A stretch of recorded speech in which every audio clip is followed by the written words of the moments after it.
Bismillahirrahmanirrahim. Jamaah seperti yang dirahmati dan dimuliakan oleh Allah Subhanahu wa taala. Bulan Ramadan ini juga disebut sebagai bulan Al-Qur'an. Karena turunnya Al-Qur'an itu adalah di bulan Ramadan. Sebagaimana tercantum di dalam Al-Qur'an, wa sadaqallahul azim, syahrul Ramadan alladzi unzila fihi al-Qur'an hudan linnasi wa bayyinatin minal huda wal furqan. Syahr Ramadan artinya bulan Ramadan inilah turunnya Al-Quran yang berisi petunjuk dan rincian-rincian dari petunjuk itu kepada umat manusia. Di dalam ayat yang lain Allah berfirman, wa nunazzilu minal Qur'ani ma huwa syifaa'un wa rahmatun lil mu'minin. Dan kami turunkan Al-Quran ini semata-mata sebagai obat. Bukan obat fisik saja, tapi obat hati. Bagi siapa? Bagi kaum mukminin. Karena itu kalau sedikit-sedikit sakit kepala, jangan cari Panadol dulu ya. Cari Al-Quran, baca Al-Quran. Baru Panadolnya itu belakangan gitu ya. Atau obatnya itu belakangan gitu. Karena apa? Karena jelas wa nunazzilu minal Qur'ani ma huwa syifaa'un wa rahmatun lil mu'minin, dan rahmat bagi orang-orang mukminin ya. Ini rahasianya Al-Qur'an itu. Jadi Al-Qur'an ini memang hanya 30 juz, 144 surat. Kemudian menurut riwayat yang populer 6.666 ayat. Tapi ini sebetulnya petunjuk buat kita dalam segala persoalan kehidupan kita. Jangankan bagi yang baca ya, bagi yang mendengar saja itu mendapat pahala. Apalagi yang baca, terutama di saat bulan Ramadan seperti ini. Orang membaca Al-Quran tepat pada saat turunnya Al-Quran, kita baca Al-Quran ya. Itu yang mendengar saja mendapatkan rahmat dari Allah SWT.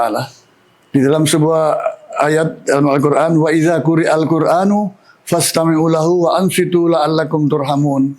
Jika dibacakan kepadamu ayat-ayat Al-Quran, maka simaklah dan renungilah Al-Quran itu, ayat-ayatnya itu.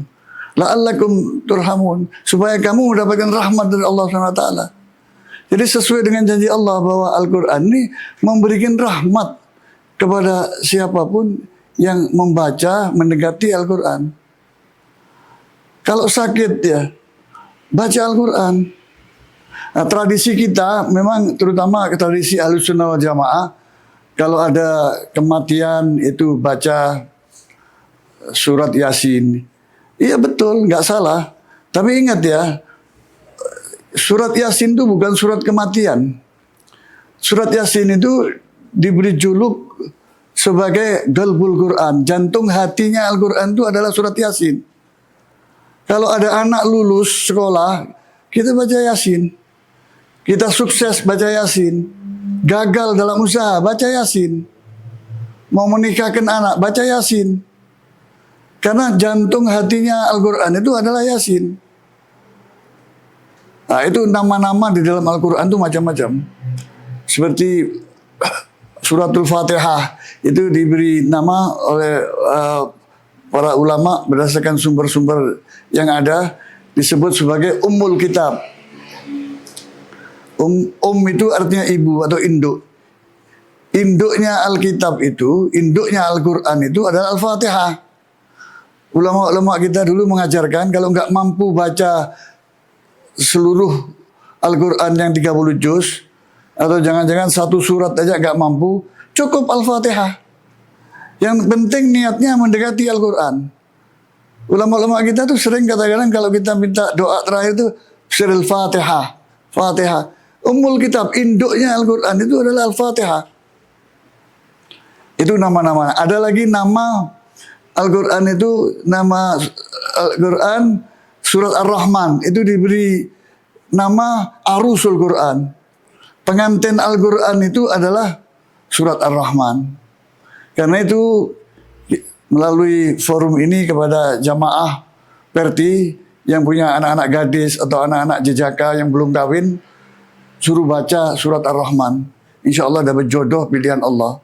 Jangan minta jodoh dari mak jomblang. Belum tentu jodohnya itu pas.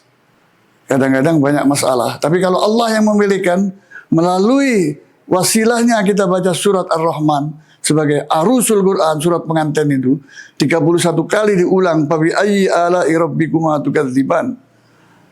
Insya Allah tidak lama setelah membaca, anak-anak gadis kita maupun jejaka-jejaka kita yang belum kawin dapat jodoh langsung. Ada lagi nama surat Al-Mu'awwidhatain. Surat Al-Mu'awwidhatain ini surat dua perlindungan, ya Al-Falaq sama An-Nas, yaitu surat ke-43 dan 44, 144. 143 dan 144. Itu disebut surat Mu'awwidhatain, artinya surat perlindungan. Kalau kita takut setan, takut penjahat apa, ya baca surat itu. Sudah ada resep-resepnya Al-Quran ini. Al-Quran ini sumber solusi segala persoalan hidup manusia. Hanya saja, adakah yang bisa memanfaatkan ayat demi ayat yang ada dalam kandungan Al-Quran itu untuk kepentingan memberikan solusi tersebut? Itu persoalannya, kata. Jadi segala persoalan ada kalau kita cari dalam Al-Quran itu. Bahkan ulama-ulama termasuk terinspirasi dari Sayyidina Ali, dia mengatakan, berdialoglah dengan Al-Quran itu. Al-Quran akan menjawab Anda. Istantigil Quran. Ajak dialog Al-Quran itu. Al-Quran akan menjawab apa persoalan Anda. Kalau kita betul-betul cari apa persoalan-persoalan yang harus kita berikan solusinya terhadap kehidupan sehari-hari yang kita anukan. Jadi Al-Quran itu luar biasa. Al-Quran itu jangankan yang mengerti artinya, yang tidak mengerti saja dapat pahala. Dan Al-Quran ini tidak seperti kitab-kitab terdahulu, tidak terjamin. Mengalami interpolasi, mengalami tahrif, ya, mengalami perubahan-perubahan seperti kitab-kitab terdahulu yang turun pada Anbiya Bani Israel. Tapi Al-Quran itu terjaga. Kita nggak perlu khawatir Al-Quran itu mengalami distorsi, mengalami interpolasi, pemalsuan. Karena yang jaga bukan manusia, tapi Allah. Dalam satu surat yang cukup populer disebutkan, Inna nahnu nazzalna dzikra wa inna lahu lahafilun. Inna harfu taukid di dalam bahasa Arab itu menunjukkan keseriusan dalam susunan kalimat ini. Inna sesungguhnya, ya. Nahnu nazzalna dzikra, kami yang menurunkan az-dzikra, yakni Quran ini. Wa inna lahu lahafidun. Dan innanya itu diulang kembali. Lahafidun, lamnya ini menurut ahli-ahli ilmu nahu sebetulnya sama kedudukannya dengan inna. Artinya dalam satu ayat ini ada salah satu taukidat, 3 aksentuasi kata yang menunjukkan keseriusan Allah Rabbul Alamin untuk menjaga Al-Quran ini.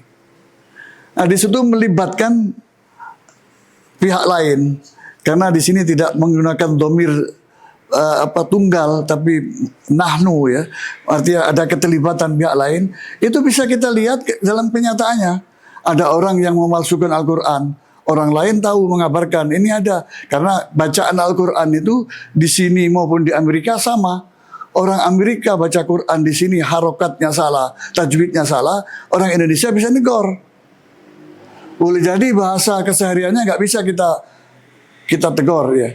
Tapi kalau dia baca Al-Quran salah dengan ilmu yang sama, ilmu Al-Quran, ya, orang bisa mengkritisi atau mengkoreksi apa-apa yang dilakukan oleh orang yang ternyata salah dalam menggunakan kaidah-kaidah baca Al-Quran itu, atau tajwid, atau juga harokatnya dan seterusnya. Itulah saudara-saudara sekalian, ya, Al-Quran itu, mukjizat Al-Quran. Nabi Muhammad memang tidak memiliki mukjizat seperti nabi-nabi Bani Israel, ya, atau ulul azmi minar rusul yang lain, ya. Tidak memiliki tongkat Musa yang bisa membelah Laut Merah, tidak bisa menghidupkan orang mati seperti Nabi Isa. Semua itu bersifat mukjizat bersifat temporal lokal. Tapi mukjizat Rasulullah yang universal, yang berlaku sampai hari kiamat, yaitu Al-Quran, kitab suci ini. Tidak akan runtuh dunia ini, kiamat atau perang dunia ketiga, kalau bahasa manusia itu, atas kehendak Allah bisa terjadi perang dunia ketiga. Dan kalau Allah tidak menghendaki, tidak akan terjadi. Itu bisa terjadi, kenapa? Karena sudah diramalkan oleh Al-Quran. Dengan berakhirnya dunia ini, maka berakhir pula Al-Quran itu. Demikian yang dapat saya sampaikan. Billahi taufiq wal hidayah. Wassalamualaikum warahmatullahi wabarakatuh. Sinarnya tarbiyah.